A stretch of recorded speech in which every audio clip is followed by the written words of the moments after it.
កថានទានសាមគ្គីដ៏មហិមានៅជនបទអាជ្ញាធរនិងពុទ្ធបរិស័ទរួមចំណែកលើកកម្ពស់វិស័យពុទ្ធសាសនានៅវត្តអង្គរត្រេតស្រុកស្វាយអន្តរខេត្តព្រៃវែងនាព្រឹកថ្ងៃទី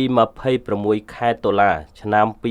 2025ពិធីកឋិនទានសាមគ្គីដ៏មហិមាមហាឱឡារិកមួយបានប្រពធ្វើឡើងយ៉ាងអធិកអធមនៅវត្តអង្គរត្រេតស្ថិតក្នុងភូមិអង្គរត្រេតឃុំអង្គរត្រេតស្រុកស្វាយអន្តរខេត្តព្រៃវែងដោយមានការដឹកនាំដោយផ្ទាល់ពីសំណាក់លោកកុលតិតមេឃុំអង្គរត្រេតលោកកែវសុធាជំទប់ទី1ឃុំអង្គរត្រេតរួមទាំងលោកអាចារ្យគណៈកម្មការវត្តលោកគ្រូអ្នកគ្រូសិស្សានុសិស្សអង្គរត្រេតនិងពុទ្ធបរិស័ទគ្រប់ទិសទីព្រឹត្តិការណ៍សាសនានេះបានបង្ហាញពីសាមគ្គីភាពខ្ពស់រវាងអាជ្ញាធរមូលដ្ឋានវិស័យអប់រំនិងមហាជនក្នុងការថែរក្សាលើកស្ទួយវិស័យព្រះពុទ្ធសាសនាដែលជាសាសនារបស់រដ្ឋក្នុងពិធីដ៏មានន័យជ្រាលជ្រៅនេះគេសង្កេតឃើញមានវត្តមានយ៉ាងសកម្មរបស់លោកសុកលីនភ្នាក់ងារសារព័ត៌មាននិងអ្នកស្រីអ៊ុយមុំដែលបាននាំមកនៅគ្រឿងត្រៃកឋិនដ៏បរិសុទ្ធមកចូលរួមដង្ហែទៅវេប្រគេនព្រះសង្ឃដែលគង់ចាំព្រះវស្សាអស់ត្រីមាសលោកមេឃុំកុលតិតបានបញ្ជាក់ថាចំនួនត្រៃលៀងដែលបានប្រមូលផ្ដុំក្នុងបុណ្យកឋិនទានសាមគ្គីនេះមានរហូតដល់ទៅ134ត្រៃលៀងដែលជាចំនួនដ៏ច្រើនគួរឲ្យកត់សម្គាល់បើទោះបីជាវត្តអង្គរត្រេតជាទីអារាមស្ថិតនៅក្នុងតំបន់ជនបទក៏ដោយពិធីបុណ្យកឋិនទានគឺជាមហាបុណ្យទានដ៏ឧត្តុង្គឧត្តមក្នុងព្រះពុទ្ធសាសនាដែលប្រារព្ធឡើងក្រោយពិធីបុណ្យចេញព្រះវស្សាតាមកតិច្បាប់ព្រះវិន័យពិធីនេះប្រព្រឹត្តទៅក្នុងរយៈពេលកំណត់29ថ្ងៃហើយការកសាងត្រៃលៀងនេះមិនត្រឹមតែបំពេញតម្រូវការច្បាប់នៃព្រះវិន័យប៉ុណ្ណោះទេប៉ុន្តែថែមទាំងតំណាងឲ្យការប្រមូលផ្ដុំសេចក្តីល្អនិងសាមគ្គីធម៌ក្នុងសង្គមជាតិខ្មែរដែលបានចាក់ឫសគល់តាំងពីសម័យមហានគរមកការប្រមូលផ្ដុំត្រៃលៀងចំនួន134នេះបង្ហាញពីចលនាសេដ្ឋកិច្ចមូលដ្ឋានដ៏រឹងមាំនិងទឹកចិត្តលះបង់ពុទ្ធបរិស័ទថវិកាដែលបានមកពីបុណ្យកឋិនទាននឹងត្រូវបានប្រើប្រាស់ដើម្បីកែលម្អការសាងសង់សមិទ្ធផលនានាក្នុងវត្តអារាមដូចជាកុដិសាលាឆាន់និងរបងវត្តដែលជាការវិនិយោគផ្ទាល់ទៅលើហេដ្ឋារចនាសម្ព័ន្ធសង្គមវប្បធម៌វត្តអារាមដើរតួជាមជ្ឈមណ្ឌលស្ថាបត្យកម្មប្រពៃណីនិងជាទីប្រជុំកសិករក្នុងតំបន់កសិកម្មខេត្តព្រៃវែងការចូលរួមរបស់លោកគ្រូអ្នកគ្រូនិងអាជ្ញាធរគឺស្របតាមគោលការណ៍នយោបាយរបស់រាជរដ្ឋាភិបាលក្នុងការលើកកម្ពស់សីលធម៌សុជីវធម៌និងការអប់រំទាំងផ្លូវលោកនិងផ្លូវធម៌វត្តមានរបស់ភ្នាក់ងារសារព័ត៌មានក៏បានរួមចំណែកយ៉ាងសំខាន់តាមរយៈបច្ចេកវិទ្យាផ្សព្វផ្សាយដើម្បីលើកកម្ពស់តម្លាភាពនិងជំរុញទឹកចិត្តដល់ពុទ្ធបរិស័ទដទៃទៀតឲ្យបន្តចូលរួមក្នុងការកសាងសង្គមមួយដែលប្រកាន់ខ្ជាប់នូវធម៌និងសាមគ្គីភាពរឹងមាំនៃជំនឿនិងការបង្រួបបង្រួមអភិបាលកិច្ចព្រឹត្តិការណ៍បុណ្យកឋិនទានសាមគ្គីនៅវត្តអង្គរត្រេតមិនមែនគ្រាន់តែជាការបំពេញកិច្ចសាសនាតាមរដូវកាលនោះទេក្នុងនាមជាអ្នកសារព័ត៌មានយើងឃើញមានការចូលរួមផ្សំយ៉ាងជ្រាលជ្រៅរវាងសសរស្តម្ភសំខាន់នៃសង្គមខ្មែរចំនួនត្រៃលៀង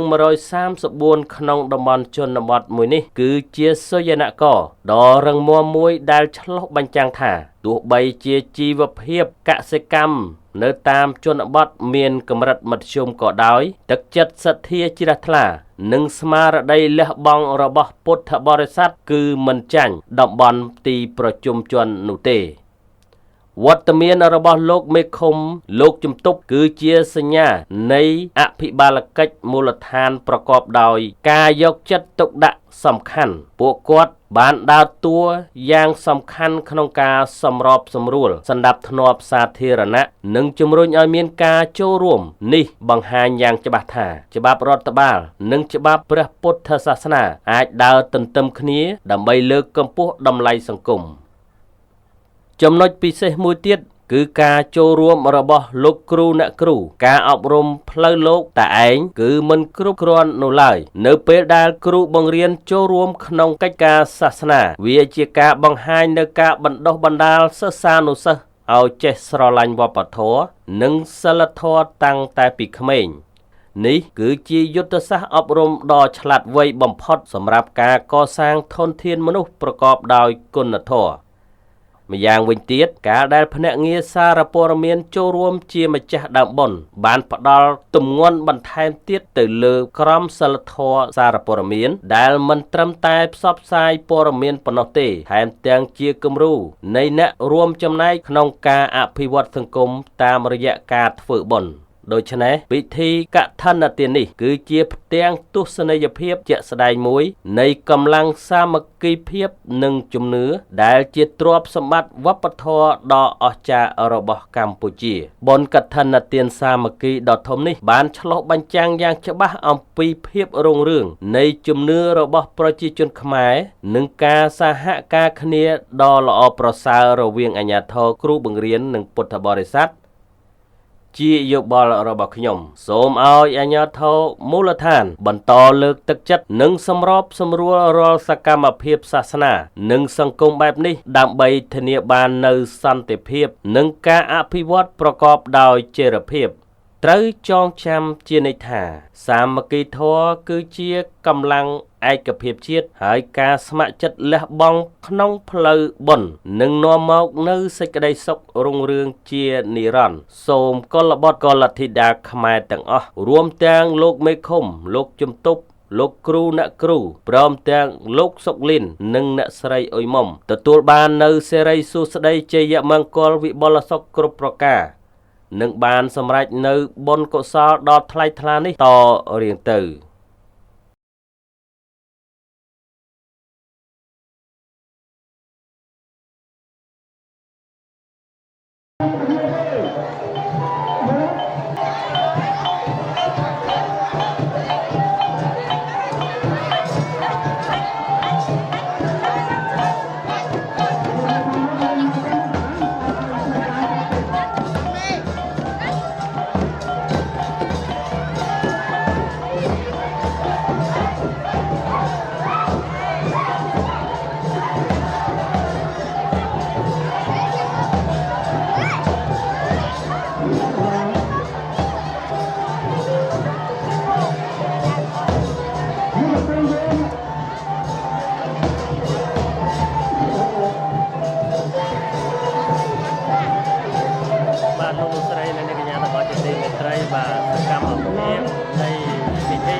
សាមគ្គីពីគ្រប់ទិសទីមាននៅក្នុងប្រទេស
nhớ theo là camera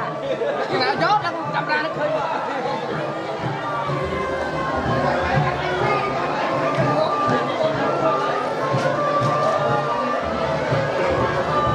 giật ra có mấy trái nè hai cái bê bát à nhát à dây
mau người mau Hãy subscribe cho kênh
Ghiền Mì Gõ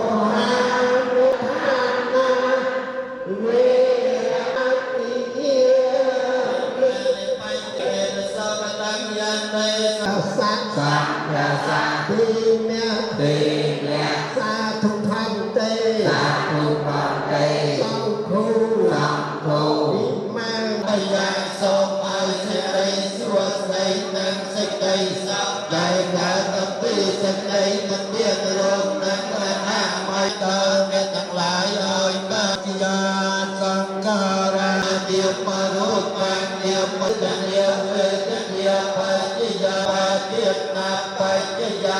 bỏ